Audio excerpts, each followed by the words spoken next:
ఎటు చూసినా జనమే, అందరి కళ్ళల్లో అభిమానమే, రోడ్లు కిక్కిరిసిపోయాయి, కేరింతలు చప్పట్లతో పరిసరాలు దద్దరిల్లిపోయాయి, పోలవర్షం కురిసింది, నినాదాలు మిన్నంటాయి. ఇది T20 ప్రపంచ కప్ గెలిచి గురువారం స్వదేశానికి వచ్చిన భారత క్రికెట్ జట్టుకు లభించిన అఖండ స్వాగతం. తమ హీరోలకు బ్రహ్మరథం పట్టిన ఫ్యాన్స్ ప్రపంచ కప్ను చూసి మురిసిపోయారు.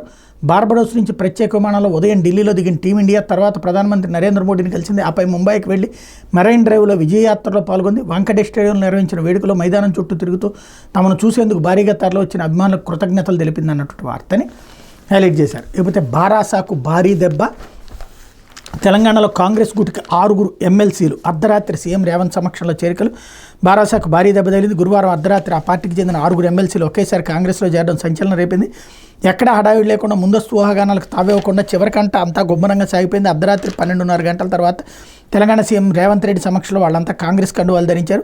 బీఆర్ఎస్ ఎమ్మెల్సీలు భానుప్రసాద్, బసవరాజ్ సారయ్య, దండెబిట్టల్, ఎంఎస్ ప్రభాకర్, ఎగ్గే మల్లేశం, బొగ్గారపు దయానంద్ తదితరులు పార్టీ మారారు. గురువారం సాయంత్రం హైదరాబాద్లో హోటల్లో సమావేశమైన వాళ్ళు రాత్రి 11:30 గంటల సమయంలో జూబ్లీహిల్స్లోని సీఎం రేవంత్ నివాసానికి చేరుకున్నారు.